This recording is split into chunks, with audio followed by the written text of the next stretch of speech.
falling unarmed, peaceful Nigerian protesters. Tell my mother I was unarmed.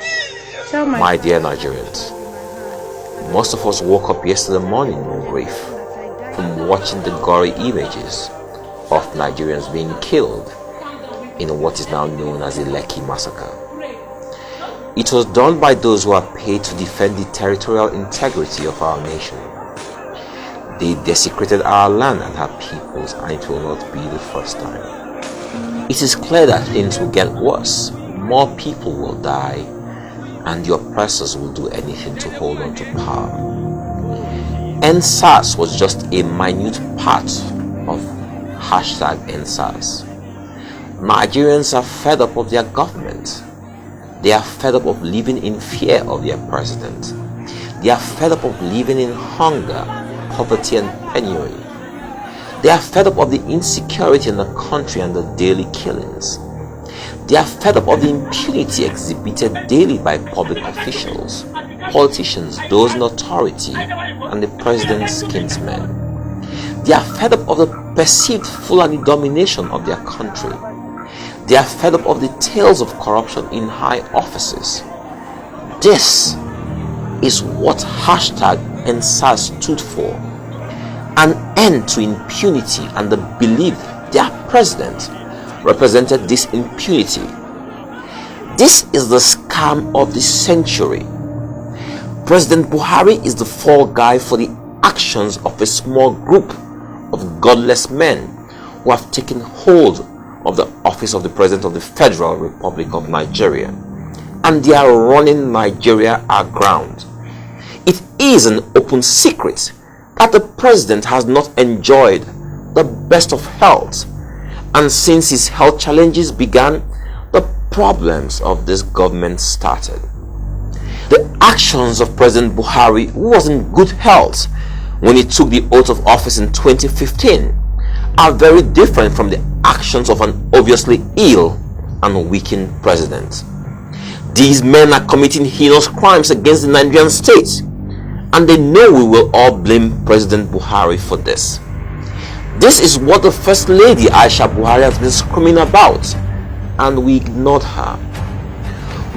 People should not relent. People should continue to fight, continue to talk against the few that dominated the government. Our votes were 15-point-something million last election, and after that only for us to be dominated by two people that hinders a collective teamwork that we have started, which is totally unacceptable. Who has the kind of front row seat she has to the goings on in government? If she says her husband has been hijacked, who are we to doubt her and put it down to petty marital squabbles?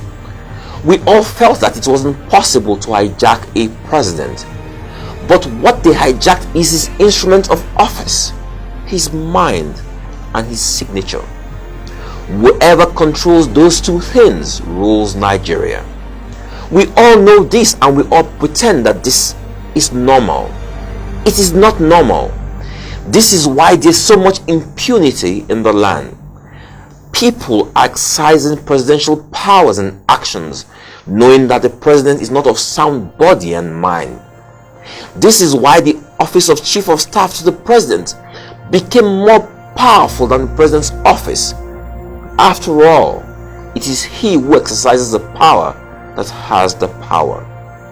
They have diminished the office and person of the Vice President to non-existent status. They say the President says, and we buy it, but we never really see the President saying anything, especially when it matters the most. He says nothing because he has diminished mental capacity, and most Nigerians have witnessed it. We are very conscious of the promises we made when we were coming in 2005. Buhari, Nigeria has a very young population. Perhaps you might highlight what a pathway for a resilient future looks like. I share the sentiment expressed by the Secretary General that the world is on the verge of climate catastrophe. Undeniably, climate change is a human-induced phenomenon. I am handing over this flag of honor to our presidential candidate, of our senatorial candidate, gubernatorial candidate. Thank you very much. And to present our gubernatorial candidate and the senators to back up what the chairman of the party has done.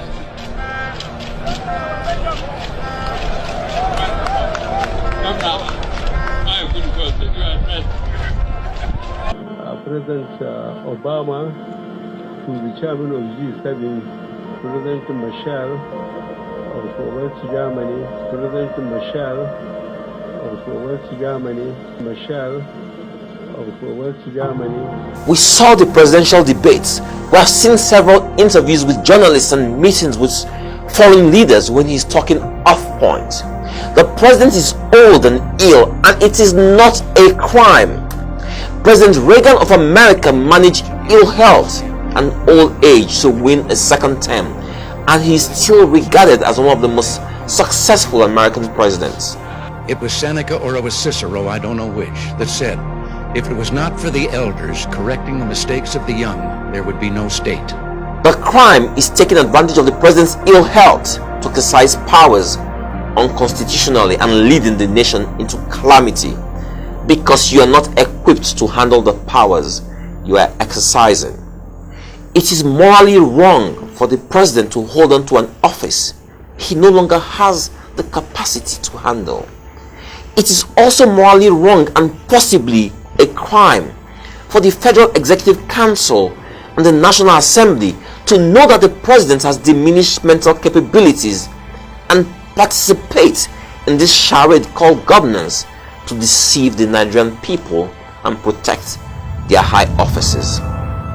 It is not enough to whisper or gossip about what you experienced in your meetings with him. That's not enough. You forget that the office of the President of the Federal Republic of Nigeria and the seal of that office are bigger than the man Buhari or any other man. That office and seal represents the Nigerian people, and right now a few men who the Nigerian people neither know nor elected are abusing that office and seal. This abuse has led us to a situation of anarchy, and if we are not careful, a civil war could follow. To all those who continue to perpetrate these unconstitutional acts by their silence or acts of omission and commission, I say to you that what you are protecting you will surely lose when our front lines are completely exposed and Nigeria burns to the ground.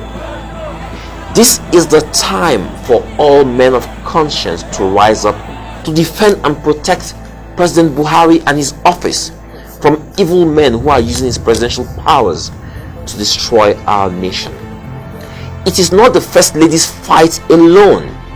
To those who will dispute my assertions, I challenge you to produce the president to take live questions for 1 hour from eminently qualified professionals from different sectors on the going-ons in his administration and government for the last 5 years.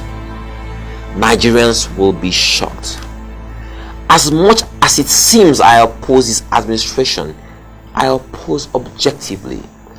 I can bet my last kobo that President Buhari had absolutely nothing to do with the Lekki massacre and a lot of atrocities he has been accused of. And if Nigerians continue falling for this scam that says Buhari is in charge, then Nigeria is toast. The clouds have gathered and the storm is about to start. We must act before it is too late. Our streets are littered with bodies of youths draped in the Nigerian flag. Burnt bodies of the police and soldiers are on full display. Have we turned to a nation of murderers? Do we want an all-out war with the police and soldiers on one side against the Nigerian youths? Do we want another civil war? How did we get here? Who did this to us? Where is Dangote? Where's Jimovia? Where's Tony Lumelu? Tell them Nigeria is on fire. Godless men have destroyed Nigeria. Who will save Nigeria? Who is going to save Nigeria now? Please tell me who is going to save Nigeria now. If 15.4 million people can bring in a government, and only for the government to be dominated by 2 people or 3 people, why are the men of Nigeria, why are the Nigerian